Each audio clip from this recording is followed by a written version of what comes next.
L'édito international sur Europe 1. Bonjour Vincent Hervouette. Bonjour Dimitri, bonjour à toutes. La commission, vous êtes sélectif ce matin.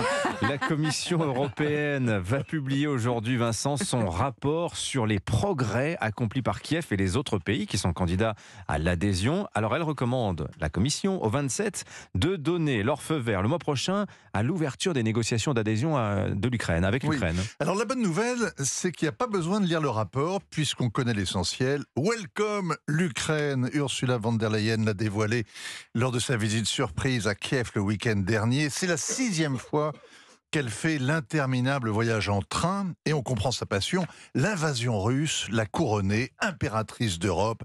Elle n'est plus simplement le fondé de pouvoir des 27 présidents et premiers ministres. Avec son casque de cheveux blonds, c'est Athéna, déesse de la guerre. Elle a triomphé du Covid, elle résiste au Kremlin.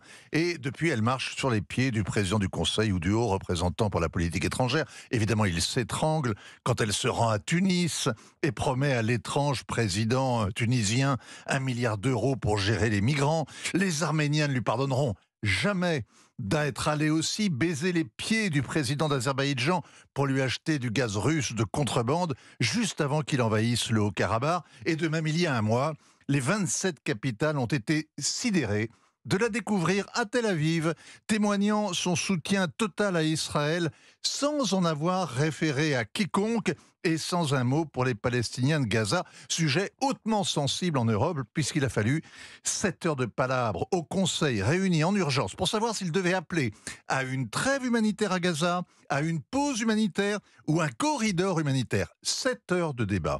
Ursula von der Leyen est aussi définitive avec l'Ukraine. Elle a sa place en Europe. On le lui doit bien.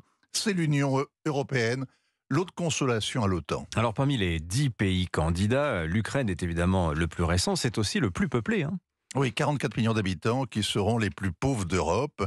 Ça veut dire qu'ils rafleront les fonds de cohésion, les autres paieront plus et recevront moins. Et comme l'Ukraine est une superpuissance agricole, elle deviendra la principale bénéficiaire des aides agricoles, devant la France, qui perdrait 20% de subventions à l'hectare selon une étude récente. L'Ukraine devrait encaisser presque 200 milliards sur 7 ans.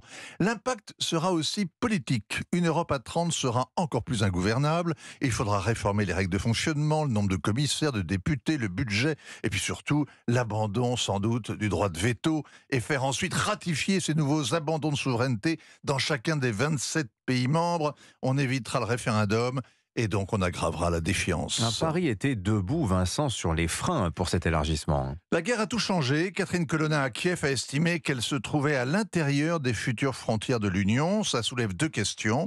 La guerre continue d'abord, c'est-à-dire le chantier de démolition continue. L'Europe veut donc intégrer un pays à reconstruire. Le coût sera faramineux, et même davantage, car l'Ukraine se classe au 121e rang pour l'indice de corruption. Le second point, c'est le fait d'importer une guerre en Europe. Les Russes ne sont pas prêts d'évacuer la Crimée ou le Donbass. Alors, il y a un précédent, Chypre, dont le nord est occupé par la Turquie. L'entrée en Europe n'a d'ailleurs pas aidé à la résolution du conflit, tout au contraire. Qu'importe à la Commission, l'Ukraine sera en Europe parce qu'elle tourne le dos à Moscou. En Europe, à défaut d'être dans l'OTAN, la question du pourquoi ne se pose même pas. La réponse d'Ursula von der Leyen, c'est parce qu'elle le vaut bien. Signature Europe 1, Vincent Hervouette. Merci beaucoup Vincent. Il est 7h47.